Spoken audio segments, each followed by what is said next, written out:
नमस्ते. मी प्राध्यापक doctor आबासू Shinde, BECC 134 अर्थात principle of macro economics 2 याच्या अंतर्गत समष्टी स्थूल अर्थशास्त्राची तत्वे यातील दुसरा भाग आपण पार्ट 2 पाहत आहोत. नक्कीच ब्लॉक 2 मधील GDP आणि दीर्घकालामध्ये किंमत पातळी किंवा GDP and price level in short run and long run किंवा दीर्घ कालावधीमध्ये GDPच्या अनुषंगाने किंमत पातळी कशा पद्धतीने निर्धारित केली जाते या संदर्भातला हा ब्लॉक 2 आहे. त्यातीलच हा 6वा युनिट आपण पाहतोय, समतोल उत्पादन आणि किंमत पातळी. Definitely equilibrium and output and prices. किंमत आणि उत्पादन हे कशा पद्धतीने असू शकतं, किती असू शकतं, त्याच अनुषंगाने ही इन्फॉर्मेशन आपल्यासमोर चर्चेसाठी आज घेतलेली आहे. समतोल उत्पादन आणि किंमत पातळी जर आपण विचारात घेतली तर इक्विलिब्रियम आउटपुट अँड प्राइसेस कशा पद्धतीने किंमत निर्धारण होऊ शकते किंवा किती प्रमाणात किंमत निर्धारण होऊ शकते या अनुषंगाने असणारा हा भाग या ठिकाणी आपल्याला निदर्शनास येत आहे. इक्विलिब्रियम आउटपुट अँड प्राइस किंवा किंमत आणि त्याच्या संदर्भातला असणारा भाग हा दर्शवलेला आपल्याला दिसून येतोय. यामध्ये समतोल उत्पादन किंवा किंमत पातळी किती आहे किंवा कशा पद्धतीने आहे, अर्थव्यवस्थेमध्ये एकूण उत्पादन कशा पद्धतीने होतं किंवा समग्र पातळीवरचं पाहिलं तर त्या अनुषंगाने एकूण स्थिती काय असेल याची चर्चा पण या अल्पकालीन, दीर्घकालीन किंवा मध्यम कालावधीच्या अनुषंगाने आपण जसं मागणीच्या अनुषंगाने पाहिलं त्याच पद्धतीने या ठिकाणी सप्लाय साईड किंवा उत्पादनाचे साईड आपण पाहणार आहोत.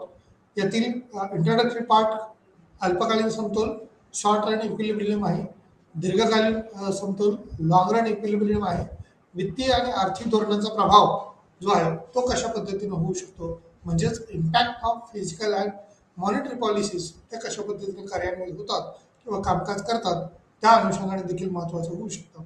केस स्टडीज ज्या आहेत त्या केस स्टडीज जो सांगितलेला भाग आहे तो कोणत्या पद्धतीने किंवा किती अनुषंगाने येऊ शकतो त्या दृष्टीने देखील हा भाग महत्त्वाचा होऊ शकतो. केस स्टडीज त्याचबरोबर पुरवठा शॉक जो आहे तो सप्लाय शॉक किंवा मागणी शॉक, डिमांड शॉक, त्याचबरोबर याचं कन्क्ल्युजन पार्ट आपण बघणार आहोत. डेफिनेटली 6.5.2 किंवा 6.5 6.5.2 6.5.1 किंवा 6.5 हा केस स्टडीज किंवा वेगवेगळ्या केस स्टडीज या अनुषंगाने आपण चर्चेला घेतलेल्या आहेत. त्यातील पुरवठ्याच्या अनुषंगाने आणि मागणीच्या अनुषंगाने कशा पद्धतीनं बदल होतोय, मग तो अल्पकालीन असेल, दीर्घकालीन असेल किंवा वित्तीय आणि आर्थिक धोरणाचा प्रभाव त्याच्यावरती कसा पडू शकतो किंवा ते स्टडीज कोणत्या कोणत्या आहेत त्या अनुषंगाने म्हटलेलं आहे. अर्थव्यवस्थेत शॉर्ट रन आणि लॉंग रन समतोल यात फरक कशा पद्धतीने आहे, वास्तविक आणि संभाव्य आउटपुट किंवा उत्पादन किती निघू शकतं, वास्तविक उत्पादन असेल किंवा संभाव्य उत्पादन असेल तो किती किंवा कोणत्या पद्धतीने येईल त्या अनुषंगाने म्हटलंय. समतोल उत्पादनावर वित्तीय आणि आर्थिक धोरणाचा प्रभाव हा देखील विचारात घेतलेला आहे. त्याचबरोबर किंमत किंवा किमतीच्या अनुषंगाने होणारे बदल हे किती असतील, चलनवाढीच्या दृष्टीने अर्थव्यवस्थेवर पुरवठ्याच्या धक्क्याचा प्रभाव हा स्पष्टपणे जाणवतो किंवा त्याच पद्धतीने तो दिसून येतो. परिणामावर AS वक्राच्या आकाराच्या परिमाणाचे त्या विस्ताराच्या किंवा विस्तारात्मक व्यापक धोरण हे देखील त्या ठिकाणी दर्शवलेलं दिसून येतं आपल्याला. त्याचबरोबर अर्थव्यवस्थेत अल्पकालीन आणि दीर्घकालीन होणारे बदल हे किती होतील किंवा कशा पद्धतीने होतील याचा फरक काय असेल, ॲक्च्युली त्याचा डिफरन्स आपल्याला या युनिटच्या अनुषंगाने माहिती होणार आहे. जसं की आपण वास्तविक आणि संभाव्य आउटपुट पाहतो किंवा उत्पादन पाहणार आहोत त्याच अनुषंगाने त्याचा प्रभाव किंवा किमती चलनवाढीच्या दृष्टीनं त्या कशा असतील, किती असतील ते आपल्याला दिसून येईल. AS वक्राच्या आकाराच्या परिमाणामध्ये कौतुक किंवा त्या विशिष्ट घटकाचा विस्तारात्मक व्यापक आर्थिक धोरण किंवा तो अप्रोच तो दिसून येईल. मागील 2 युनिटमध्ये वेगवेगळ्या पद्धतीने आपण एडी वक्र किंवा एकूण मागणी आणि एकूण पुरवठा वक्र हा समतोल कसा होऊ शकतो त्याची समतोलाची किंवा इक्विलिब्रियम लेवल जी आहे ती स्पष्टपणे किंवा त्याची स्थिती हे दर्शवलेली आहे. मागणी वस्तूच्या बाजारपेठेत आणि पैशाच्या बाजारपेठामध्ये समतोल दर्शवते. त्याचबरोबर एडी वक्र किंवा IS एल एम मॉडेलमधून एकूण पुरवठा हा जशा पद्धतीने आहे त्याच अनुषंगाने दुसरीकडं हँड किंवा प्रत्यक्षात किंमत आउटपुट प्रतिसाद वक्र हा दर्शवलेला आहे, ज्याला जास्तीत जास्त आपण म्हणूया आउटपुट जेव्हा मालाची एकूण मागणी आणि एकूण पुरवठा आणि सेवा समतुल्य आहेत, आम्ही आउटपुट आणि किमतीची समतोल स्थिती जी आहे ती दर्शवलेली दिसून येते. त्याचबरोबर अर्थव्यवस्था ही अशा प्रकारे किंवा एडी आणि एस वक्राचे छेदनबिंदू हे आपल्याला दर्शवलेले दिसून येतात. त्याच अनुषंगाने अर्थव्यवस्थेचे समतोल उत्पादन वाय आणि किंमत पातळी जी आहे म्हणजेच प्राईस लेवल आहे, एकूण उत्पादन किंवा या ठिकाणचं एकूण मागणी एडी म्हटले त्याला, एस म्हणजे एकूण पुरवठा हा कशा पद्धतीने आहे आणि त्याच्यातला छेदनबिंदू निश्चितपणे त्या ठिकाणचं समतोल उत्पादन जे आहे ते वाय या अनुषंगाने प्राईस लेवल किंमत पातळी जी आहे ती पी कशा पद्धतीने बदलेल आणि त्याचा उत्पादनावर किंवा उत्पादनाच्या घटकांची मागणी कशा पद्धतीने वाढेल किंवा पुरवठा त्याचा आउटपुटच्या अनुषंगाने, कारण मागणी जरी असली पुरवठा जरी त्या ठिकाणी असला तरी उत्पादन किती झालंय याच्यावरती एकूण उत्पादनावरती हा पुरवठा अवलंबून असतो आणि झालेला बाजारपेठेतला पुरवठा यावरती मागणी ही पुढे डिपेंड असते किंवा मागणीची किंमत आपण म्हणूया ते अवलंबून असते, कारण किंमत जेवढी जास्त असेल तेवढ्या प्रमाणावर मागणी ही कमी प्रमाणात होत असते. मग किंमत वाढत असताना पुरवठा देखील वाढला जातो. काही वस्तूंच्या उत्पादनाच्या बाबतीत तशा पद्धतीने किंमत वाढत जाते, तशा पद्धतीने पुरवठा हा अल्पकाळात जास्त वाढवता येत नाही, परंतु दीर्घकाळात त्याचा पुरवठा हा मोठ्या प्रमाणावर करता येऊ शकतो. त्यामुळं बरोबर अल्पकालीन समतोल जेव्हा एस आर ए एस आणि एडी वक्र हे एकमेकांना छेदतात तेव्हा अल्पकाळातच समतोल साधला जातो. त्याचबरोबर एस आर ए एस आणि एडी वक्र हा सादर करतो किंवा तो दीर्घकाळात ज्यावेळेला छेदला जातो त्या ठिकाणी ई वर समतोल साधला जातो, म्हणजेच उत्पादन आणि किंमत पातळी वाय वन आणि पी वन म्हणून प्राप्त होते किंवा अल्पकालीन समतोल हा तशा पद्धतीने साधलेला आपल्याला दिसून येऊ शकतो. अल्पकाळातला या समतोलाच्या अनुषंगाने किंवा दीर्घकाळाच्या दृष्टीने विचार करता एकूण मागणी आणि एकूण पुरवठा ज्या ठिकाणी समतोल साधला जातो त्याला इक्विलिब्रियम असं म्हटलं जातं किंवा समतोल बिंदू असं म्हणतात. प्राईस लेवलच्या अनुषंगाने किंवा LRAS आणि SRAS हा वक्र किंवा हे दोन्ही वक्र ज्यावेळेला आपण पाहतो त्यावेळेला वाय पासून निघणारा किंवा इन्कम आणि आउटपुट आपण बघतोय कॉन्स्टंट आहे, म्हणजे प्राईस लेवलमध्ये कितीही बदल झाला तरी त्या ठिकाणी LRAS हा वक्र जो आहे तो एक समान पातळीवरती असलेला आपल्याला दिसून येतोय. म्हणजे जो प्राईस लेवलचा वक्र आहे त्या किमतीत कितीही प्रमाणात मोठ्या प्रमाणात बदल जरी झाला तरी या ठिकाणी कोणत्याही परिस्थितीत उत्पादनात अल्पकाळात बदल करता येत नाही. पॅनल 1 मध्ये हे दर्शवलेलं आहे. उलट त्याचा संतुलन बिंदू जो आहे तो पुरवठा आणि मागणीच्या अनुषंगाने आपण विचार करता तो ई या ठिकाणी किंवा आतल्या बाजूला त्या ठिकाणी समतोल साधलेला आपल्याला सुस्पष्टपणे दिसून येते. म्हणजेच काय तर या ठिकाणी मर्यादित पुरवठा आणि मर्यादितच मागणी अशा पद्धतीची स्थिती एडीच्या अनुषंगाने किंवा डिमांड जी आहे ती झालेली दिसून येते. याच अनुषंगाने आपण पॅनल 2 मध्ये किंवा दुसऱ्या क्रमांकाच्या आकृतीमध्ये जर पाहिलं तर आपल्याला OY पासून Y1 पर्यंत ही डिमांड असल्यामुळं किंवा मागणी असल्यामुळं त्या ठिकाणचा असणारा पुरवठा देखील तशाच पद्धतीनं SRASच्या अनुषंगाने वाढलेला दिसतोय. जरी पहिल्या वाय पाशी असणारी उत्पादन हे कॉन्स्टंट इथं झालेलं दिसलं, परंतु प्राईस लेवल ज्यावेळेला लो होती त्यावेळेला काही प्रमाणात उत्पादन वाढल्यानंतर त्याचा SRAS किंवा एकूण पुरवठा जो आहे एकूण उत्पादनाच्या अनुषंगाने तो वाढलेला घटक दिसतो. त्याचबरोबर एडी वक्र हा डावीकडून उजवीकडे खाली उतरणारा किंवा एकूण मागणी वक्र हा डावीकडून उजवीकडे खाली उतरलेला दिसतो आपल्याला आणि याचा ई बिंदूवर म्हणजे एफ वरून ई या ठिकाणी समतोल झालेला आपल्याला दिसून येतो. त्यामुळे निश्चितपणे हा एफ या ठिकाणी प्राइस वाढलेले असताना बेनिफिट मिळतोय. त्याचबरोबर इथेही खाली जरी वक्र काढलेला असता P1 आणि खाली P2 देऊन जर काढला असता तर आणखी खाली आला असता, परंतु याचा समतोल हा ई या ठिकाणी समतोल झालेला आपल्याला दिसून येतोय. म्हणजेच एफ च्या ऐवजी बॅक किंवा पाठीमाग आपण म्हणूया तो ई या ठिकाणी समतोल झाला आहे आणि इथे एफ पासून तो पुढच्या बाजूला किंवा जास्तीचं समाधान या ठिकाणी दीर्घकाळामध्ये मिळालेले दिसते. म्हणजेच या ठिकाणचा बेनिफिट हा लॉंग टाईममध्ये जास्त झालेला आपल्याला अनुभवायला मिळतोय. SRAS आणि एडी वक्राचा LRAS वक्र जो आहे तो वरवर बनतो किंवा शॉर्ट रन समतोल जो आहे आउटपुट हा पूर्णपेक्षा कमी आहे. अर्थव्यवस्थेत रोजगार समतोल उत्पादनाचा एक भाग येऊ शकतो किंवा तशा पद्धतीचा आहे. एक गर्भितार्थ वर विचार केला जाऊ शकतो. अर्थव्यवस्थेत जास्त क्षमता आहे याचा अर्थ अर्थव्यवस्था ही बदललेली दिसेल. कालांतराने दीर्घकालीन समतोल आउटपुट जो आहे तो झालेला दिसेल. अल्पकालीन समतोल ते दीर्घकालीन समतोलात या ठिकाणी संक्रमण प्रक्रिया ही घडून आलेली दिसते किंवा त्या संक्रमण अवस्थेमध्ये अशा पद्धतीचे बदल हे झालेले आपल्याला पाहायला मिळतात. त्यामुळे दीर्घकालीन समतोल हा एकूण मागणी वक्र आणि दीर्घकालीन एकूण पुरवठ्याचा विचार करता हा बदललेला दिसतो. कालावधीत हा समतोल गाठण्यासाठी समतोल स्थितीत आउटपुट पुरवठा वक्र हा अनुलंब असल्याने समान राहतो किंवा दीर्घकालीन समतोल हा एकूण मागणी वक्र आणि दीर्घकालीन एकूण पुरवठ्याचा विचार करता LRAS वक्र हा दीर्घकालीन समतोल दर्शवतो आणि त्याच अनुषंगाने त्याचे बदल झालेले दिसतात. समतोल स्थितीत आउटपुट पुरवठा वक्र हा अनुलंब असल्याने समान राहील किंवा त्याच पद्धतीने तो बदललेला आपल्याला दिसून येईल. त्यामुळे दीर्घकालीन समतोल एकूण मागणी वक्र आणि दीर्घकालीन एकूण पुरवठ्याचा विचार करता त्यात बदल झालेले दिसतील.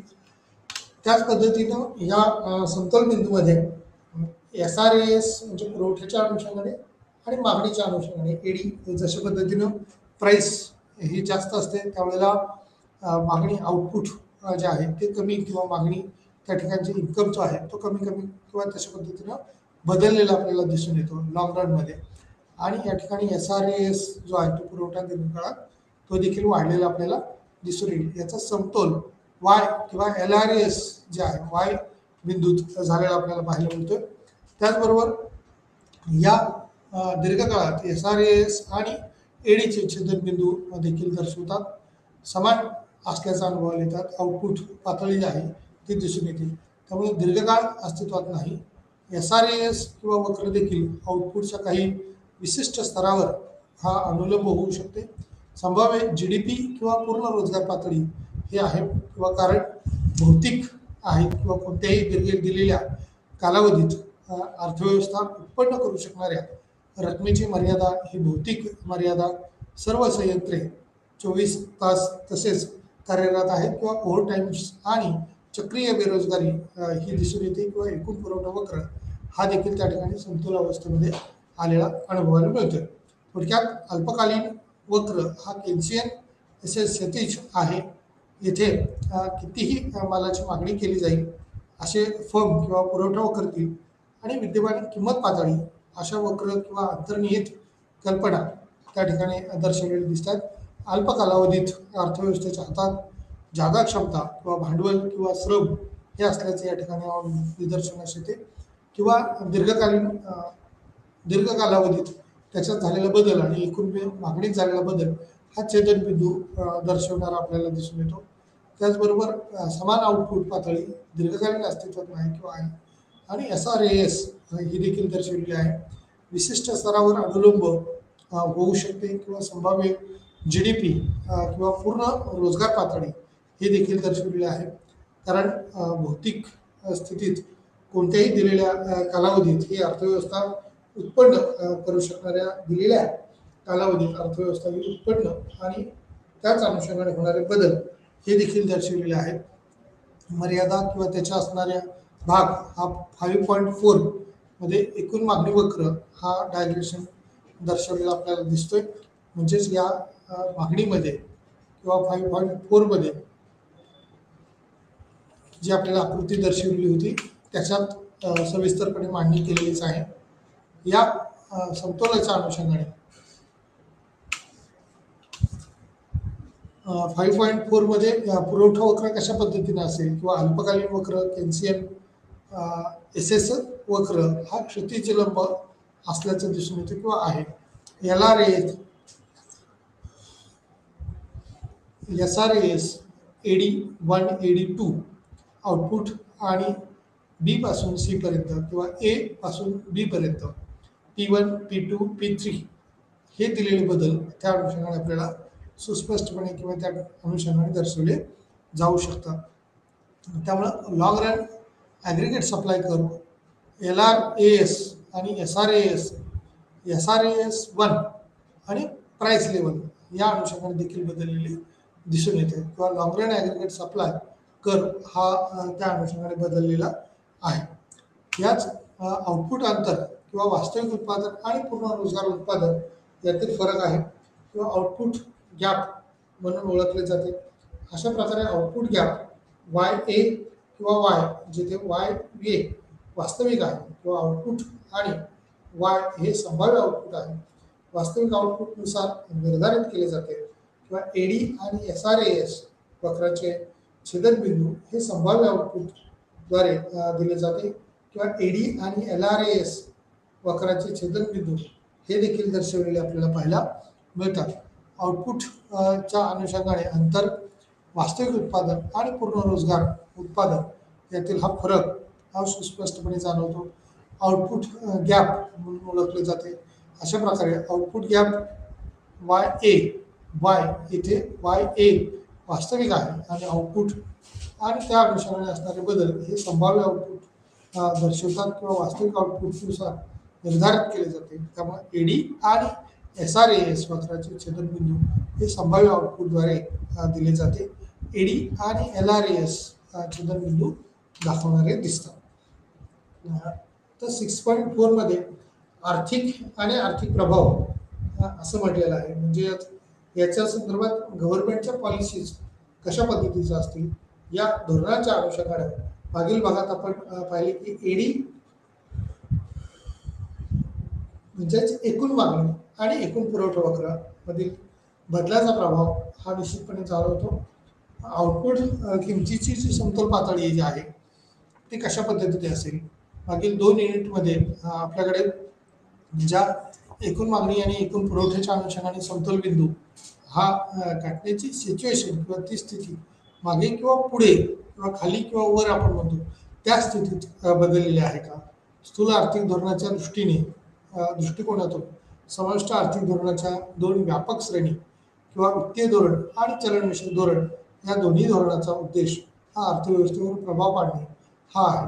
म्हणजे एकूण अर्थव्यवस्थेमध्ये कोणत्या परिस्थितीत कोणते धोरण लागू होणं अपेक्षित आहे. वित्तीय धोरण राबवताना किंवा त्यालाच आपण चलनविषयक धोरण असं म्हणतो. या चलनविषयक म्हणजे एका बाजूला आपण फिस्कल पॉलिसीज म्हणतो आणि मॉनिटरी पॉलिसीज म्हणतो. या मौद्रिक धोरणाच्या अनुषंगाने मौद्रिक धोरणामध्ये वेगवेगळे नियम हे बँकांकडून लादले जातात. त्या धोरणाच्याच अनुषंगाने अर्थव्यवस्थेतला येणारा पैशाचा पुरवठा हा कमी किंवा जास्त होण्याची शक्यता असते. त्यामुळे आर्थिक प्रभाव धोरण हे विचारात घेता त्या संदर्भातल्या विविध बाबी आपण पाहणं हे अगत्याचं ठरतं. त्यामुळं एकूण प्रभाव कशा पद्धतीने असेल, आउटपुट आणि किमतीची समतोल पातळी ही कशा पद्धतीने असेल किंवा 2 युनिटमध्ये आपल्याकडे काही स्थिती आहेत का किंवा स्थित्यंतर असू शकतात का, या स्थूल आर्थिक धोरणाच्या बाजूने आपल्याला विचार करणं अपेक्षित असतं. त्यामुळं वित्तीय धोरण आणि चलनविषयक धोरण हे दोन्ही धोरणाचा उद्देश हा अर्थव्यवस्थेवर प्रभाव पाडणे हा असतो. म्हणजेच वित्तीय धोरण आहे, चलनविषयक धोरण आहे. या दोन्ही धोरणाच्या अनुषंगाने वित्तीय धोरण आपण म्हणू शकतो कदाचित एका साईडनं की राजकोषीय धोरणाच्या अनुषंगाने आपण म्हणूया. या अल्टरनेट सोल्युशनच्या अनुषंगाने सरकारने घेतलेले निर्णय हे कशा पद्धतीनं अर्थव्यवस्थेच्या दृष्टीनं स्मारक ठरतील, फायदेशीर ठरतील आणि त्या फायद्यातून एकूण उत्पादन कशा पद्धतीने वाढू शकतो, बदलू शकतो ते दर्शवलेलं असेल. या वित्तीय धोरणाच्या अनुषंगाने कोणत्या घटकाचा वापर हा किती प्रमाणात कशा पद्धतीने करावा ते दर्शवलेलं आहे. दोन्ही धोरणाचा उद्देश हा अर्थव्यवस्थेवर प्रभाव पाडणे हा आहे. त्या सरकारकडून मग वित्तीय असेल, चलनविषयक असेल, या दोन्ही धोरणाच्या अनुषंगाने राजकोषीय धोरणाकडे जर पाहिलं तरी देखील यातलं होणारे बदल हे निश्चितपणे प्रभाव पाडणारे आपल्याला दिसतात. ते किती प्रभाव पाडतील, कशा पद्धतीने प्रभाव पाडतील हे त्या धोरणातल्या बदलावरती अवलंबून असते.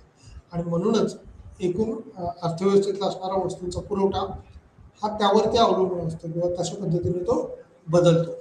म्हणजे किती बदल करावेत, कशा पद्धतीने बदल करावेत, सरकार जसं ठरवत असतं तसं अर्थव्यवस्थेमध्ये चलनविषयक धोरणामुळं महागाई आपण म्हणूया इन्फ्लेशन रेशो जो आहे तो बदललेला असतो. त्याचबरोबर महागाई जशी वाढते तसं काही वेळेला मंदीची स्थिती येण्याची शक्यता असते आणि या मंदीतून ऊर्जित अवस्थेकडे येण्यासाठी किंवा पुनर्जीवन करण्याच्या दृष्टीने पुन्हा वित्तीय धोरण आपल्याला शिथिल करावे लागते.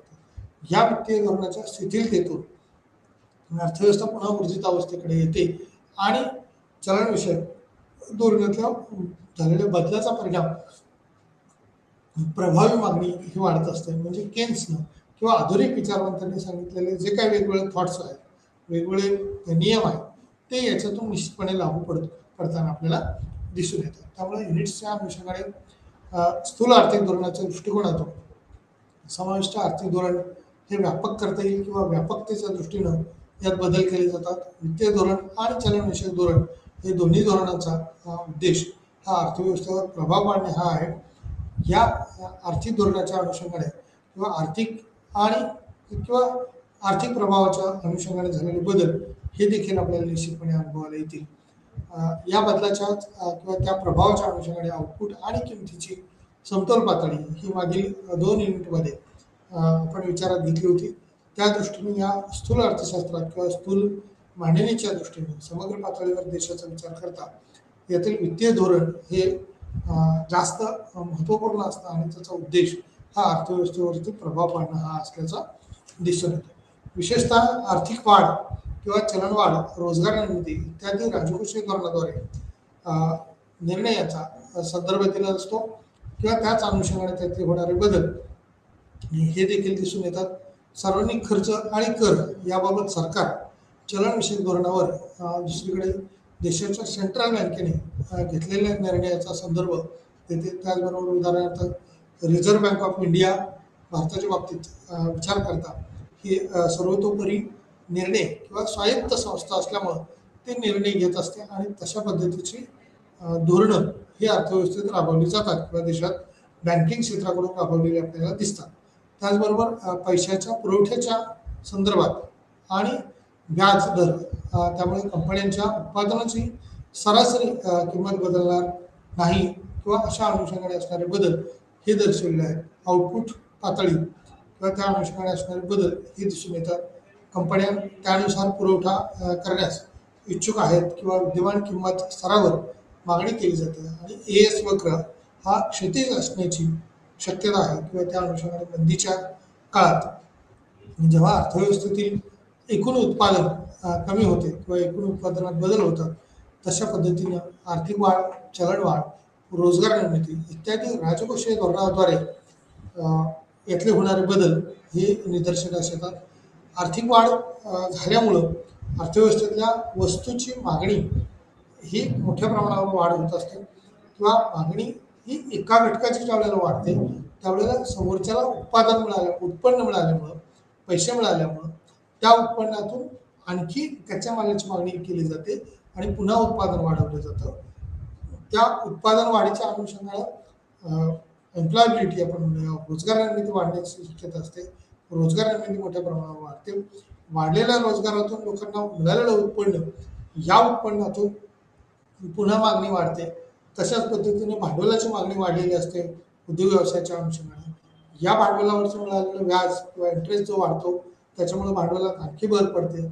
जमीन किंवा त्या ठिकाणची मालमत्ता जी वापरलेली त्या अनुषंगाने त्याला खंड मोबदला दिलेला आहे आणि या खंडाची किंवा जमिनीची मागणी वाढल्यामुळं म्हणजे उत्पादनाचे जे सर्व घटक आहेत त्याची मागणी वाढल्यामुळं त्याचं उत्पन्न वाढतं आणि त्यामुळे आर्थिक वाढीचा वेग हा विशेषतः वाढलेला आपल्याला दिसून येतो. त्याचीच दुसरी बाजू ही आहे की चलनवाढ, बाजारपेठेतल्या पैशाची मागणी वाढते आणि या बाजारपेठेतल्या पैशाच्या मागणीमुळं या वाढत्या मागणीच्याच अनुषंगाने रोजगार निर्मिती देखील झालेली दिसते. या आर्थिक वाढ, चलनवाढ आणि रोजगार निर्मिती या अनुषंगाने राजकोषीय धोरणाद्वारे घेतलेले निर्णय मग सुद्धा आपण असं म्हणूया की शैक्षणिक सुविधांमध्ये करावयाची वाढ, तर त्या ठिकाणी शैक्षणिक क्षेत्रात जे जे कोणते घटक असतील त्या सर्व घटकांना त्याच्यातून उत्पन्न वाढायला संधी मिळते. ट्रान्सपोर्टिंग फॅसिलिटी आपण म्हणूया, वाहतूक क्षेत्रात किंवा दळणवळण क्षेत्रात करावायचा विकास या दृष्टीने सरकारने जर काही बजेट प्रोव्हाइड केलं, म्हणजे रस्त्यासाठी असेल, जलवाहतूक असेल, हवाई वाहतूक असेल किंवा रस्ते वाहतूक असेल, या संदर्भातले केलेले गुंतवणूक खर्च हा राजकोषीय धोरणाच्या अनुषंगाने घेतलेला निर्णय हा आर्थिक विकासाच्या दृष्टीने फायदेशीर ठरत असतो. त्यामुळं समग्रलक्षी धोरणं किंवा समग्रलक्षी अर्थव्यवस्थेचा विचार करता निर्णयाचा संदर्भ देते सार्वजनिक खर्च आणि कर याबाबत सरकार चलनविषयक धोरणावर प्रभाव टाकत असते किंवा दुसरीकडे देशाच्या सेंट्रल बँकेने घेतलेल्या निर्णयाचा संदर्भ देते. उदाहरणार्थ reserve bank, bank of India भारताच्या बाबतीत पैशाच्या पुरवठ्याच्या संदर्भात आणि व्याज दर, त्यामुळे कंपन्यांच्या उत्पादनाची सरासरी किंमत ही बदलणार नाही असे गृहीत धरले जाते. आउटपुट पातळी जी आहे ती बदलेल का, कशा पद्धतीने बदलेल ते दर्शवलेलं असतं. त्यामुळे कंपन्या त्यानुसार पुरवठा करण्यास हे इच्छुक आहेत किंवा विद्यमान किंमत स्तरावर मागणी केली जाते का, एस वक्र जो आहे तो कशा पद्धतीने दर्शवलेला आहे. क्षतिज असण्याची शक्यता ही त्यातून दर्शवलेली आहे. मंदीच्या काळात जेव्हा अर्थव्यवस्थेतील एकूण उत्पादन हे कमी होतं आणि त्यावेळेला ती अवस्था ऊर्जित अवस्थेत आणण्यासाठी किंवा मंदीतून अर्थव्यवस्थेला बाहेर काढण्यासाठी सरकारचा हस्तक्षेप हा अत्यंत महत्त्वाचा असतो. जशा पद्धतीनं रिझर्व्ह बँक किंवा बँक ऑफ इंडिया आपण भारतात म्हणतोय, ज्या धोरणांची किंवा चलनविषयक धोरणांची अंमलबजावणी करत असते, त्याच्यातले व्यापारविषयक आपण म्हणूया व्यावसायिक दृष्टिकोनातून ही नियोजन केलेली धोरणं असतात, त्यावरती होणारा बदल हा दर्शवले जाईल. त्याच अनुषंगाने एस वक्र जो आहे क्षतिज असण्याची शक्यता आहे. मंदीच्या काळात जेव्हा अर्थव्यवस्थेतील एकूण उत्पादन हे कमी असते, चलनवाढ, रोजगार निर्मिती इत्यादी राजकोषीय धोरण हे सरकारकडून राजकोषीय धोरण हे निर्धारित केलं जातं आणि यातून जनतेच्या फायद्यासाठी मग वेगवेगळ्या योजना असतील, स्कीम्स असतील, त्या कशा राबवता येतील, त्याचा प्रभाव कसा टाकता येईल या दृष्टीनं. मग आत्ता सध्या जर आपण पाहिलं तर राष्ट्रीय ग्रामीण रोजगार हमी योजना ही अर्थव्यवस्थेच्या दृष्टीनं किंवा राजकोषीय धोरणातली ही एक महत्त्वाची योजना आहे. महात्मा गांधी रोजगार हमी योजना आपण त्याला पूर्वी म्हणत होतो. मग या राष्ट्रीय रोजगार हमी योजना कार्यक्रमातून आपल्या म्हणजे ग्रामीण भागामध्ये आपण म्हणूया गरजू लोकांसाठी मागेल त्याला काम 100 दिवसाचं काम त्या ठिकाणी सरकारकडून देण्याची ग्वाही किंवा हमी एक प्रकारची दिलेली आहे आणि तेही काम एक 5 किलोमीटरच्या आतमधल्या अंतरात असणं अपेक्षित आहे किंवा तसं विचारात घेतलेलं आहे. त्यामुळे सार्वजनिक खर्च आणि कर या अनुषंगाने जसं सरकार विचार करतं तसे या खर्चाच्या अनुषंगाने ज्या वेळेला आपण पाहतो त्यावेळेला असे स्कीम्स ज्या आहेत त्या राबवल्या जातात. शैक्षणिक सुविधाविषयी असेल, आपण कोविडच्या काळात पाहिलं की आरोग्यविषयक सुविधा ही शासनाकडून पुरवणं किंवा सरकारने पुरवणं किती महत्त्वाचं होतं किंवा यात सरकारचा वाटा किती महत्त्वाचा मोलाचा होता. त्याच अनुषंगाने खर्च आणि कर याबाबत सरकार हा चलनविषयक धोरणाचा विचार करत असतो. त्यामुळे देशाच्या सेंट्रल बँकेने घेतलेल्या निर्णयाचा संदर्भ देते. उदाहरणार्थ रिझर्व्ह बँक ऑफ इंडिया भारताच्या बाबतीत देशाच्या पुरवठ्याच्या संदर्भात आणि व्याज दर, त्यामुळे कंपन्यांच्या उत्पादनाची सरासरी किंमत ही बदलणार नाही असे गृहीत धरते. किंवा त्याचबरोबर आउटपुट पातळी बदललेली आहे का किंवा किती प्रमाणात बदलते, कंपन्या त्यानुसार पुरवठा करण्यास इच्छुक आहेत का, विद्यमान किंमत स्तरावर मागणी केली किंवा मागणीच्या अनुषंगाने कशी बदल होतील, एएस वक्र क्षतिज असण्याची शक्यता आहे का, किंवा मंदीच्या काळात जेव्हा अर्थव्यवस्थेतील एकूण उत्पादन हे कमी किंवा जास्त कशा पद्धतीचे असेल, किती प्रमाणात असेल ते दर्शवलं जाईल. आणि विशेषतः आर्थिक वाढ ही चलनवाढ, रोजगार निर्मिती इत्यादी राजकोषीय धोरणाद्वारे घेतलेल्या निर्णयाचा संदर्भ देते. सार्वजनिक खर्च आणि कर याबाबत सरकार चलनविषयक धोरणं या अनुषंगाने वर दुसरीकडे देशाच्या सेंट्रल बँकेने किंवा त्याच अनुषंगाने असणारे घेतलेले निर्णयाचा संदर्भ देते. रिझर्व्ह बँक किंवा उदाहरणार्थ रिझर्व्ह बँकेकडून बँक ऑफ इंडिया भारताच्या बाबतीत पैशाच्या पुरवठ्याच्या संदर्भात आणि व्याजदराच्या संदर्भात, त्यामुळे कंपन्या किंवा उत्पादनाची सरासरी किंमत बदलणार नाही असे गृहीत धरलेलं आहे. आणि आउटपुट पातळी ही कशा पद्धतीची आहे किंवा कंपन्या त्यानुसार पुरवठा करण्यास इच्छुक आहेत का, विद्यमान किंमत पातळी कोणत्या स्तरापर्यंत किंवा कशा पद्धतीने आहे ते दर्शवलेलं आहे. एएस वक्र हा क्षितिज असण्याची शक्यता आहे आणि मंदीच्या काळात जेव्हा अर्थव्यवस्थेतील एकूण उत्पादन हे कमी असते त्याच वेळेला त्याच्यातले होणारे बदल हे प्रभावीपणे आपल्याला जाणवत असतात किंवा निदर्शनास येत असतात. व्यवसाय चक्राच्या विस्ताराच्या टप्प्यात सरकार महागाईपासून हे संरक्षण करेल, ते अंकुचन धोरण स्वीकारेल, राजकोषीय धोरण हे दोन वित्तीय धोरण चल किंवा सरकारी आहेत हे लक्षात ठेवा. त्याच अनुषंगाने जी आणि कर दर टी या दोघांच्या प्रभावाविषयी ही चर्चा केली आहे. विस्तारात्मक वित्तीय धोरण तेव्हा जेव्हा सरकारी खर्च वाढवते आणि कर दर कमी करते तेव्हा कर दर हे कमी झाला आहे किंवा कुटुंबाकडे अधिक डिपॉझिबल उत्पन्न हे शिल्लक आहे आणि त्यांचे उपभोग मागणी वाढते. म्हणजे या ठिकाणी कुटुंबाकडं उत्पन्न जे शिल्लक आहे किंवा ज्या पद्धतीने उत्पन्न शिल्लक राहू शकतं अशा राजकोषीय धोरणाच्या अनुषंगाने दोन वित्तीय धोरण आणि चल चल किंवा सरकारी आहेत का या धोरणाच्या अनुषंगाने कर आणि दर या दोघांच्या प्रभावाचा विचार त्या अनुषंगाने केलेला आपल्याला दिसून येतो. त्यामुळे विस्तारात्मक वित्तीय धोरण हे तेव्हा किंवा जेव्हा सरकारी खर्च वाढवते आणि कर दर यातील होणारे बदल हे देखील आपल्याला दिसून येते. जेव्हा कर दर हे कमी झाला आहे किंवा कुटुंबाकडे अधिक डिपॉझिबल उत्पन्न हे शिल्लक राहते किंवा त्या अनुषंगाने त्यांचे उपभोग मागणी हे वाढवते किंवा त्यात बदल करते हे दर्शवलेले आहे. व्यवसाय चक्राच्या विस्ताराच्या टप्प्यात सरकार महागाईपासून संरक्षण करेल, ते अंकुचन धोरण स्वीकारेल किंवा कशा पद्धतीने बदल करतं ते दर्शवलेलं आहे. त्या राजकोषीय धोरणाच्या अनुषंगाने दोन वित्तीय धोरण हे चल सरकारी आहेत का किंवा त्या अनुषंगाने तसे बदल केलेले आहेत का ते दर्शवते किंवा ठेवा त्या अनुषंगाने बदल आहे का. कर दर या दोघांच्या प्रभावाविषयी चर्चा केली आहे किंवा त्या संदर्भात तसे बदल आपल्याला दर्शवलेले आपल्याला दिसतात. या विस्तारात्मक वित्तीय धोरणावर जेव्हा बदल होतो किंवा किती बदल होतात हे दर्शवलेलं आपल्याला पाहायला मिळू शकतं. एक मिनिट. राजकोषीय धोरणाच्या अनुषंगाने दोन वित्तीय धोरण किंवा चल सरकारी आहेत हे लक्षात ठेवून खरेदी आणि कर दर म्हणजे एका बाजूला सरकार किंवा गव्हर्नमेंट आपला जो काही खरेदीचा भाग आपण म्हणूया त्या अनुषंगाने कशी लोकांची क्रयशक्ती वाढवता येईल यासाठी खर्च करत असतं आणि दुसऱ्या बाजूला त्याच्यातून ज्याच्याकडे अधिकचं उत्पन्न आहे ते कर रूपाने किंवा टॅक्सच्या रूपाने ते कसं काढून घेता येईल याचा विचार करत असतो. म्हणजे कर दर आकारून वेगवेगळ्या पद्धतीचे कराचे दर हे जास्तीच्या उत्पन्नावरती आकारले जातात आणि यातून सरकारचं उत्पन्न उभं राहतं आणि मिळालेल्या उत्पन्नातून सरकार पुन्हा जनतेला वेगवेगळ्या सुखसुविधा म्हणजे गरीब गरजू आपण म्हणूया किंवा गरीब गरजूच असं नाही तर सर्वांना त्या वाढलेल्या उत्पन्नातून वितरित केल्यामुळं एक देशाचा समान पद्धतीने विकास करण्याचं काम हे सरकार करत असतं. त्यामुळे या दोघांच्या प्रभावाविषयी चर्चा केली आहे. स्वतःचं अस्तित्व हे सरकार स्वतःचं टिकवण्याच्या दृष्टीने प्रयत्न करत असतं. अनेक वेळेला अनेक दृष्टिकोन हे राजकोषीय धोरणाच्या अनुषंगाने राबवतात.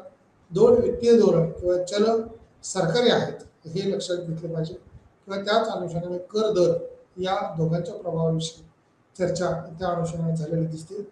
विस्तारात्मक किंवा वित्तीय धोरण हे तेव्हा होते जेव्हा सरकारी खर्च वाढवते आणि कर दर हे कमी करते. जेव्हा कर दर हे कमी झाला आहे किंवा कुटुंबाकडे अधिक डिस्पोजेबल उत्पन्न आपण म्हणूया शिल्लक आहे त्यावेळेला त्याच्या उपभोगावर परिणाम होतो किंवा चांगला आपण म्हणूया उत्पन्नावरती सकारात्मक परिणाम उत्पन्न वाढीस प्रोत्साहन मिळत असतं. म्हणजे विस्तारात्मक जेव्हा वित्तीय धोरण राबवलं जातं सरकारकडून धोरण हे विस्तारात्मक राबवलं असेल वित्तीय धोरण तर त्याचा फायदा हा जनतेला होत असतो. जनतेतून मिळालेल्या उत्पन्नातून आपला उपभोग खर्च जो आहे आपल्या गरजा ज्या आहेत त्या वाढवल्या जातात. जेव्हा सरकारी खर्च वाढतो त्याच अनुषंगाने किंवा खर्च वाढलेल्या खर्चातून हे उत्पन्न वाढीचा प्रभाव जाणवतो. कर दर हे कमी करते. जेव्हा कर दर हे कमी झाला आहे किंवा कुटुंबाकडे अधिक डिस्पोजेबल उत्पन्न शिल्लक आहे आणि त्यांचे उपभोग मागणी वाढते त्या अनुषंगाने ह्याच्यातले होणारे बदल हे प्रकर्षाने जाणवतात. किंवा व्यवसाय चक्राच्या विस्ताराच्या टप्प्यात हा सरकार किंवा महागाईपासून संरक्षण करेल आणि ते तशा पद्धतीने बदल हे जाणवतील. राजकोषीय धोरण हे दोन वित्तीय धोरण चल किंवा सरकारी आहेत किंवा त्या अनुषंगाने बदलणारे आहेत असे दिसून येते. दोघांच्या प्रभावाविषयी चर्चा केली आहे. विस्तारात्मक वित्तीय धोरण हे जेव्हा सरकारी खर्च वाढवते आणि कर दर हे कमी करते तेव्हा या कर दरामुळे कमी झाला आहे किंवा कुटुंबाकडे अधिक डिस्पोजेबल उत्पन्न हे देखील बदललेलं दिसून येतं. उपभोग मागणी ही वाढते. चलनविषयक धोरण नियमन करण्यासाठी दोन महत्त्वाचे चलनविषयक धोरण अर्थव्यवस्था म्हणजे पैशाचा पुरवठा पुरवलेल्या पैशाचे प्रमाण आणि व्याजदर या दृष्टीने देखील आपल्याला यातला भाग हा महत्त्वपूर्ण ठरू शकतो. त्यामुळं पुरवलेल्या पैशाचं प्रमाण किती असेल. आता जेवढा चलनविषयक धोरणातला असणारा बदल जो आपल्याला जाणवतो जसा राजकोषीय धोरणात बदल होत होता, वित्तीय संस्था किंवा वित्तीय धोरण सरकारनं जनतेच्या फायद्याच्या दृष्टीनं राबवत असताना करविषयक कर दर आकारल्यामुळं किंवा काही विशिष्ट कर रचना ही निश्चित केल्यामुळं ज्याच्याकडे जास्त उत्पन्न आहे त्या जास्त उत्पन्नातून काही हिस्सा हा निश्चितपणे काढून घेतला जातो. प्रत्यक्ष कर असतील, अप्रत्यक्ष कर असतील, अप्रत्यक्ष करातून खरं तर सर्वांना, मग त्याच्यामध्ये चैनीच्या वस्तू जर असतील किंवा जास्त मौल्यवान अवस्था असतील किंवा आपण म्हणूया की त्या अनावश्यक पद्धतीने, मग दुसऱ्या बाजूने आपण म्हणूया की विघातक स्वरूपाचे जर काही पदार्थ असतील, मग व्यसनावरचे कर हे सरकारला जास्त उत्पन्न मिळवून देतात कारण त्याच्यावर जास्त कर आकारलेले असतात.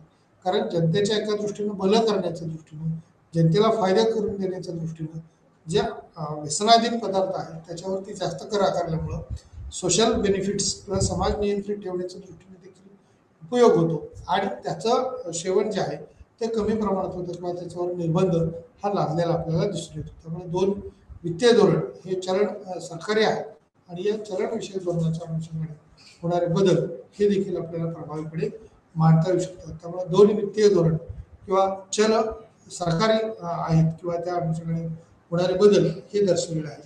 विस्तारात्मक वित्तीय धोरण हे जेव्हा सरकारी खर्च वाढवते आणि कर दर हे कमी करते. जेव्हा कर दर हे कमी झाला आहे किंवा कुटुंबाकडे अधिक डिस्पोजेबल उत्पन्न शिल्लक आहे त्या अनुषंगाने त्याच्या उपभोग मागणी ही वाढते किंवा त्याच पद्धतीनं झालेले बदल हे देखील आपल्याला दर्शवलेले दिसून येतात. त्यामुळे व्यवसाय चक्राच्या विस्ताराच्या टप्प्यात एक सरकार महागाईपासून संरक्षण करेल जनतेच्या दृष्टीनं किंवा महागाईवरती अंकुश ठेवण्याचं काम, महागाई नियंत्रित करण्याचं काम हे सरकार करत असतं आणि त्यासाठी राजकोषीय धोरण राबवत असतं.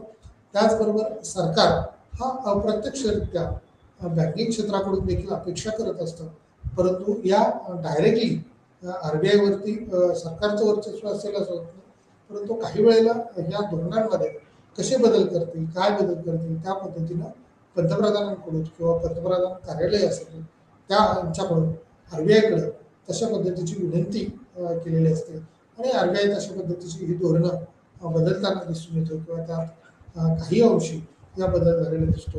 त्यामुळे अंकुचन करण्याचं काम, महागाई नियंत्रित करण्याचं काम हे सर्व पातळीवरती जसं सरकार करतं तसंच बँका देखील या महागाईवरती नियंत्रित करण्याचं काम करत असतात. म्हणजेच आपले जे SLR असतील, विशेष रोख राखीव रक्कम असतील, विशेष उचल अधिकार असतील, बँकिंग रेट असतील त्यात बदल करतात आणि या बदललेल्या दरांमुळे अंकुचन किंवा प्रसारण आपण जसं म्हणतो तशा पद्धतीनं अर्थव्यवस्थेतला पैसा हा RBI केंद्रित होत असतो आणि या पैसा केंद्रित झाल्यामुळं किंवा पैसा कमी झाल्यामुळं अर्थव्यवस्थेत लोकांकडे, जनतेकडे, उद्योग संस्थांकडे, उद्योजकांकडे पैसा शिल्लक नसतो आणि तो पैसा अपुरा असेल तर ते आपल्या उत्पादन घटकांची मागणी कमी करतील, निश्चित उत्पादन कमी करतील.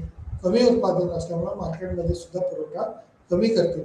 त्याच कमी करण्यामुळं त्याचा इन्कमवरती परिणाम होतो आणि या इन्कम इफेक्टमुळं होणारी मागणी जी आहे ती कमी होते आणि अर्थव्यवस्था त्याच अनुषंगाने बदललेली दिसून येते किंवा महागाईपासून संरक्षण करेल.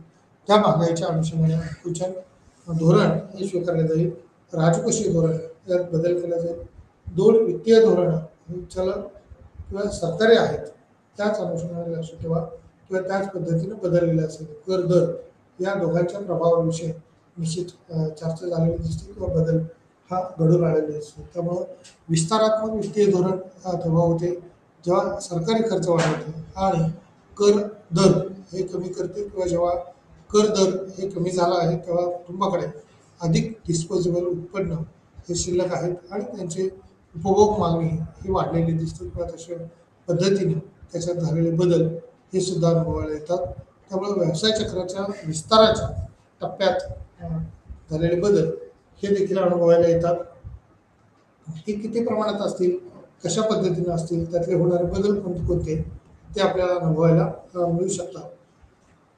राजकोषीय धोरण किंवा दोन वित्तीय धोरणामध्ये चल किंवा सरकार आपले बदल कोणत्या कोणत्या टप्प्यात करू शकतं. विस्तारात्मक वित्तीय धोरण हे कशा पद्धतीचं आहे, जे सरकार एका बाजूला धोरण राबवत असतं, त्या धोरणाचा बेनिफिट्स हा अर्थव्यवस्थेला होतो का आणि अर्थव्यवस्था कार्यान्वित कशा पद्धतीने होते. विस्तारात्मक धोरण जर राबवलं तर या राजकोषीय धोरणातून जो अंकुचन झालेला असतो त्याचा विरुद्ध बाजू आपण म्हणूया विस्ताराच्या स्वरूपामध्ये, किंवा जनतेकडे पैसा जेव्हा सरकारी खर्च वाढतो तेव्हा जनतेकडे, किंवा काही आपण म्हणूया की बेकारांना बेकार भत्ता देणं सुरू केलं असेल, किंवा वृद्धांसाठी किंवा ज्येष्ठांसाठी अनुदानं वेगवेगळी जाहीर केली असतील. आता आपण पाहतो की एस टी महामंडळ महाराष्ट्रामध्ये एस टी प्रवास जो आहे तो ज्येष्ठांसाठी मोफत करण्यात आलेला आहे आणि स्त्रियांसाठी पुन्हा 50% दर राबवलेला आहे. याच्यातून जनतेचा पैसा जनतेकडेच राहिलेला दिसतोय. त्याच्यामुळं इतर ठिकाणी खर्च करण्यासाठी हे उत्पन्न उपयोगी येऊ शकतं. त्याचबरोबर सेवानिवृत्ती वेतन जे आहे या वेतनामध्ये जर वाढ केली तर त्या सेवानिवृत्ती वेतनदार जे असतील, घेणारे जे असतील, तर त्या ज्येष्ठांना सामाजिक दर्जा आपण म्हणूया, कुटुंबाकडची वागणूक म्हणूया, चांगल्या पद्धतीची मिळते आणि त्यामुळं देशाचा आर्थिक विकास व्हायला ही निश्चितपणे मदत होत असते. त्यामुळं अप्रत्यक्षपणे जनतेकडून होणारे फायदे हे निश्चितपणे वाढलेले आपल्याला दिसून येतात. त्यामुळे विस्तारात्मक वित्तीय धोरण जेव्हा सरकारी खर्च वाढवतो त्यावेळेला विस्तार झालेला दिसतो. जेव्हा कर दर हे कमी झाला आहे किंवा कुटुंबाकडे अधिक डिस्पोजेबल उत्पन्न हे शिल्लक आहे आणि त्याचे उपभोग मागणी वक्र हे वाढते, त्याच पद्धतीने याचे झालेले बदल आपल्याला दिसून येतात किंवा अनुभवायला येतात. व्यवसाय चक्राच्या विस्ताराच्या टप्प्यात सरकार महागाईपासून संरक्षण करेल. त्याचबरोबर विस्तारात्मक वित्तीय धोरणामुळं त्याचं जेव्हा सरकारी खर्च वाढते, त्याचबरोबर जेव्हा कर आकारते त्यावेळेला अतिरिक्त उत्पन्न काढून देखील येत असताना दिसून येतं. त्याचबरोबर चलनविषयक धोरण जे आहे ते नियमन करण्यासाठी दोन महत्त्वाचे चलनविषयक धोरण आहेत. अर्थव्यवस्था म्हणजे पैशाचा पुरवठा, पुरवलेल्या पैशाचे प्रमाण आणि व्याजदर या अनुषंगाने देखील चलनविषयक धोरण नियमन करण्यासाठी दोन महत्त्वाचे चलनविषयक धोरणातील हे बदल हे प्रामुख्याने दिसून येतात. अर्थव्यवस्था म्हणजे पैशाचा पुरवठा हा कशा पद्धतीने असू शकतो, किती असू शकतो हा दर्शवलेला आहे. त्याचबरोबर दोन्ही व्हेरिएबल्स जे आहेत ते कशा पद्धतीने किंवा किती प्रमाणात दर्शवता येईल ते दर्शवलेलं आहे. दोन्ही व्हेरिएबलच्या अनुषंगाने संबंधित आहेत किंवा पैशाचा पुरवठा हा वाढल्याने व्याजदरात वाढ किंवा घट ही झालेली आहे किंवा किती प्रमाणात घट दिसून येते, व्याजदरात वाढ होते किंवा व्याजदर हे महत्त्वाचे साधन आहे आणि त्या साधनात कसा बदल किंवा किती प्रमाणात बदल घडून आला ते आपल्याला निदर्शनास येऊ शकतं. त्यामुळं व्याजदरात वाढ होते का आणि व्याजदर हे किती प्रमाणात कशा पद्धतीने आहे ते आपल्याला समजून येऊ शकतं. सविस्तर या अनुषंगाने जर अर्थव्यवस्था ही सुरुवातीला एएस वक्राच्या तुलनेने ही सपाट भागावर असेल, जसे पॅनलद्वारे दर्शविलेले विस्तारक धोरणामुळे किमतीमध्ये कमी प्रमाणात किंवा वाढ होईल, परंतु उत्पादनात वाढ ही लक्षणीय स्वरूपाची असेल किंवा त्याच अनुषंगाने Y0 ते Y1 पर्यंत त्याचा समतोल हा झालेला दिसून येतो. Y0 to Y1 पर्यंत झालेला समतोल हा आउटपुटच्या अनुषंगाने OX अक्षावरचा दिसून येतो. त्याच्यामुळं P किंमत पातळी जी आहे ती समतोल अवस्थेमध्ये राहील का किंवा त्याच्यामधला होणारा बदल हा किती प्रमाणात होतो. जर जास्ती प्रमाणात असेल तर त्यातली वेगळी स्थिती दिसेल. P0 ते P1 पर्यंत हा बदल हा दिसेल.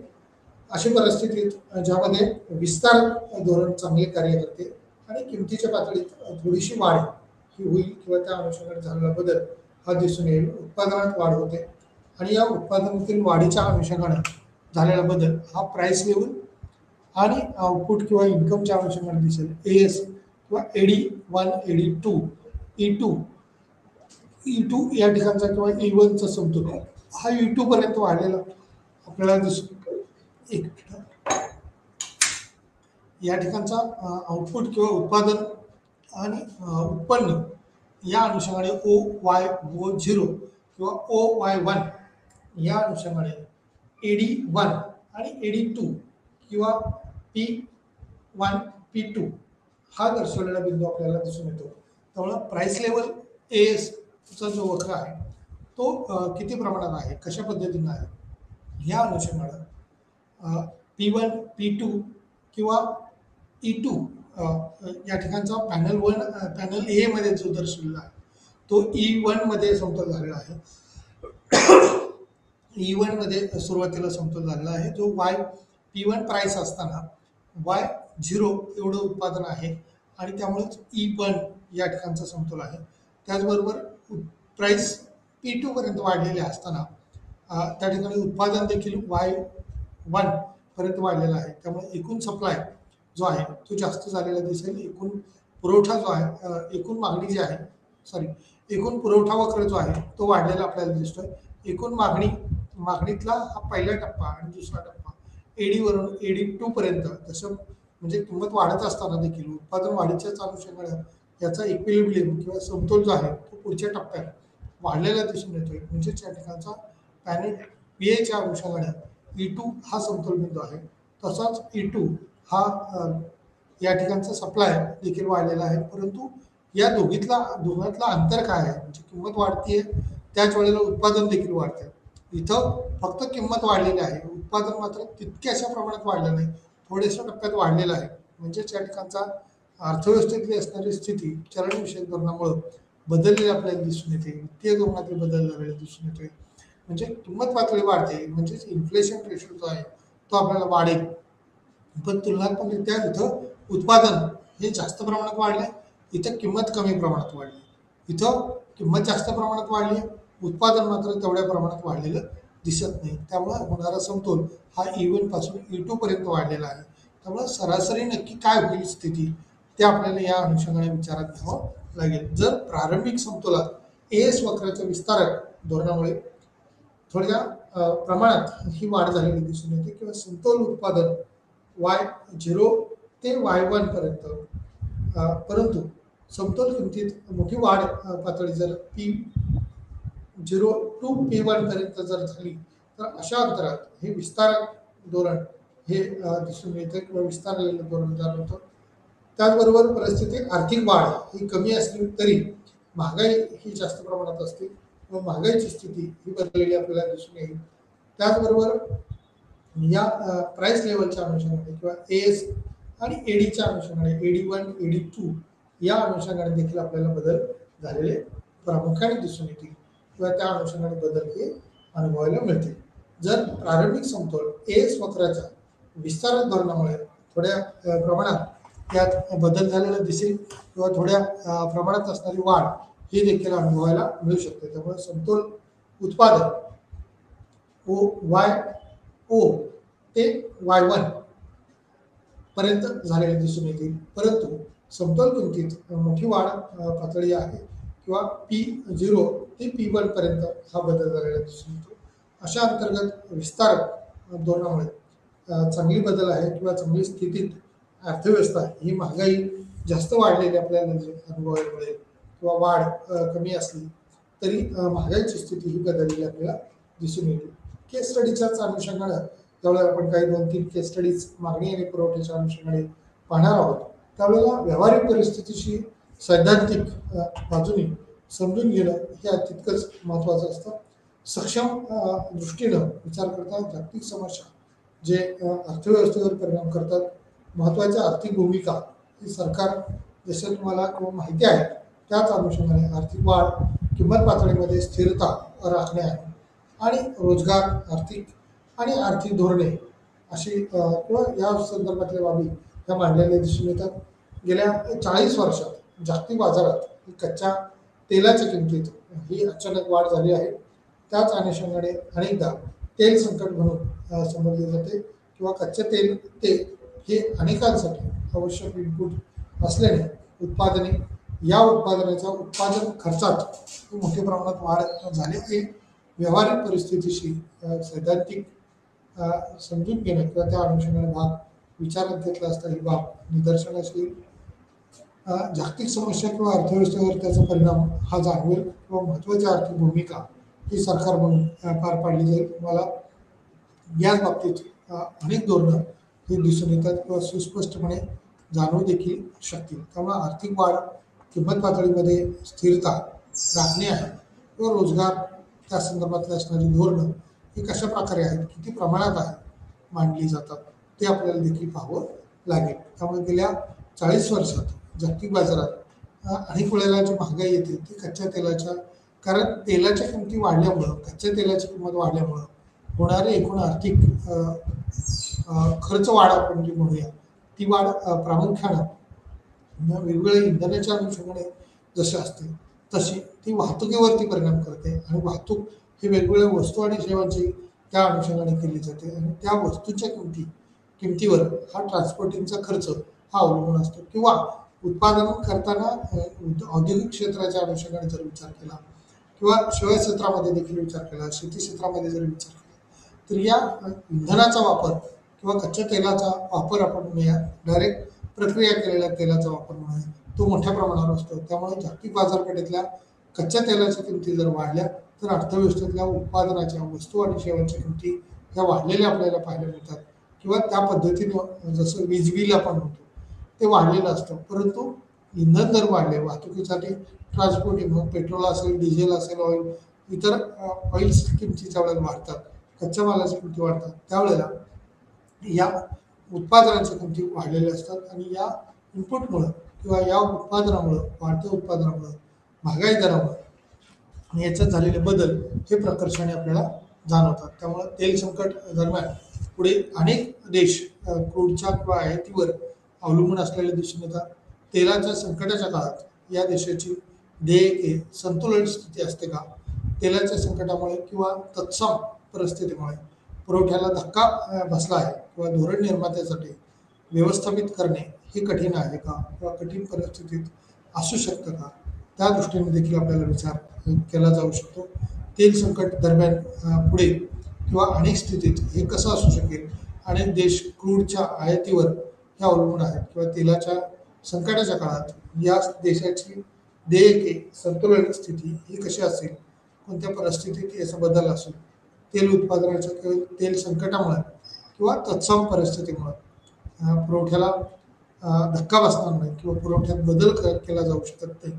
या अनुषंगानं सरकार पुरवठ्याचं धोरण असेल, आयातीच्या अनुषंगाने असणारं धोरण असेल ते विचारात घेत असतं आणि आयात निर्यातीवर सुद्धा नियंत्रण ठेवून या ठिकाणचं चलनविषयक धोरण, राजकोषीय धोरण हे राबवत असतं. त्यामुळे धोरण निर्मात्यासाठी व्यवस्थापित करणे ही बाब देखील तितकीच महत्त्वाची आहे. Cost shock and policy impact. Cost शॉकच्या अनुषंगानं Y1, Y2, Y1च्या अनुषंगाने E1, E2, E1, AS2 आणि AS1 हा दर्शविला आहे. P1, P1, P2 या अनुषंगात AD1, AD2 हा भाग दर्शविलेला आहे किंवा ED2, AS2, AS1 या अनुषंगाने 1, 2, 3 किंवा 1, 2, 3 या अनुषंगाने यात काही सखोल बाबी या दर्शवलेल्या आहेत. त्यामुळं OY1 व Y is equal to Y2 हा उत्पादन रेशो दर्शवलेला आहे. परंतु या ठिकाणचा मागणीचा वक्र दर्शवताना AD1, AD2 हा डावीकडून उजवीकडे खाली येतो.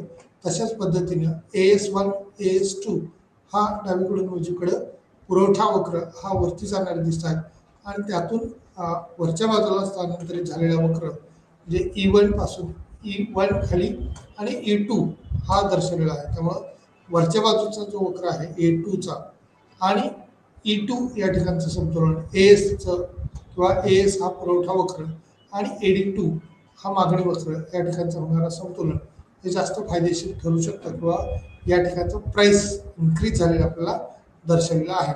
या ठिकाणी P1 पासून P1 पर्यंत खाली आलेली प्राइस ही कमी झालेली दिसते आणि त्याचबरोबर उत्पादन देखील तेवढंच होतं. तेवढ्याच उत्पादनाची असणारी प्राइस या ठिकाणचं इन्फ्लेशन P2 पर्यंत वाढवलेली दिसते. त्यामुळे प्राइस लेन कशा पद्धतीने इन्क्रीज झाली, उत्पादन मात्र तेवढंच असताना जेवढं P1 ला उत्पादन होतं तेवढंच उत्पादन घटलं त्यावेळेला प्राइस वाढली, परंतु जेवढं उत्पादन पूर्वी होतं त्याच उत्पादनाला जास्तीची किंमत देखील मोजावी लागलेली दिसते आपल्याला. म्हणजे P2 या ठिकाणी स्थानांतरित झालेला भाग हा आहे. परिणाम म्हणजे स्टॅगफ्लेशन ची परिस्थिती ही या अनुषंगाने किंवा इन्फ्लेशन रेशो जो आहे, महागाई जी आहे ती वाढलेली दिसते. म्हणजे उत्पादन आणि चलनवाढ हा भाग अत्यंत महत्त्वाचा आहे. जसं उत्पादन वाढते तशाच पद्धतीने जर चलनवाढ झाली, भाववाढ झाली तर ती स्थिरता किंवा ती स्थिती ही अर्थव्यवस्थेला विकासाकडे जाते.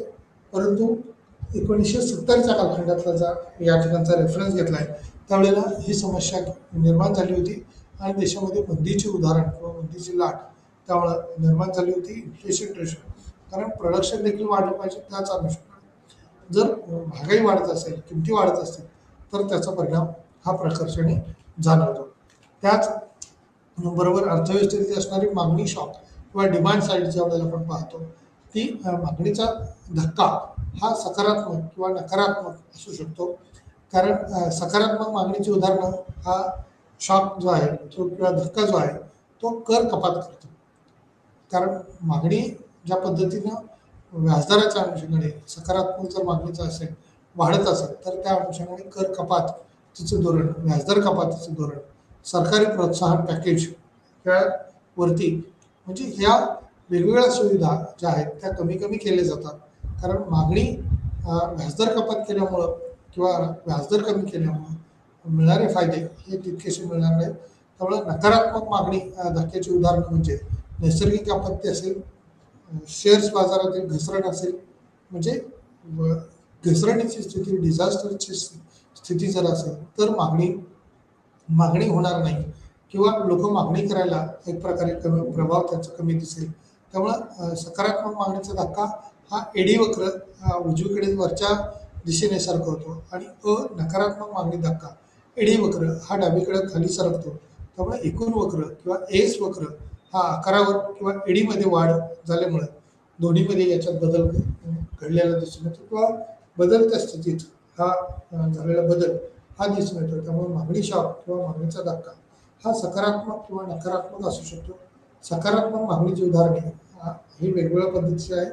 नकारात्मक मागणीच्या उदाहरणाच्या अनुषंगाने व्याजदर कपात हे सरकारी प्रोत्साहन पॅकेज त्या अनुषंगाने आहे आणि नकारात्मक मागणी धक्क्याची उदाहरणे देखील त्या अनुषंगाने किंवा तशा पद्धतीने बदललेले दिसतात. त्यामुळे नैसर्गिक आपत्ती, शेअर बाजारातील घसरण या अनुषंगाने सकारात्मक मागणीचा धक्का हा कशा पद्धतीचा असेल, किती प्रमाणात असेल तो त्या सिच्युएशनवरती अवलंबून असू शकतो. त्यामुळं एकूण त्या ठिकाणी मागणी AD0, AD2, AD1, AD2, AD3 अशा पद्धतीनं मागणी वक्रात झालेले बदल हे आपल्याला दिसून येतात आणि एकूण सप्लाय हा सप्लाय कर्व जो आहे तो AS दर्शवलेला आहे. त्यामुळे त्याची प्राइस जी आहे ती P0, P1, P2, P3 अशा पद्धतीने बदलली. त्यामुळे एकूण मागणी वाढत राहिलेला आहे आणि एकूण पुरवठा देखील तशा पद्धतीने बदल झालेला आपल्याला दिसून येतो. त्यामुळे shift in medium run curve जो आहे तोही या ठिकाणी बदललेला आपल्याला पाहायला मिळतो.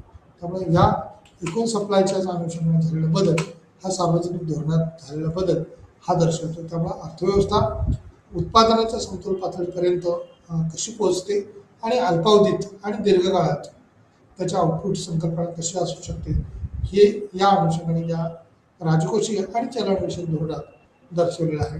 या युनिटमध्ये या ठिकाणी केन्सियन पॉलिसीज कशी रन करता येऊ शकते यावर प्रभाव टाकलेला आपल्याला दिसून येतो. विशेष करून या ठिकाणी आपण थांबूया.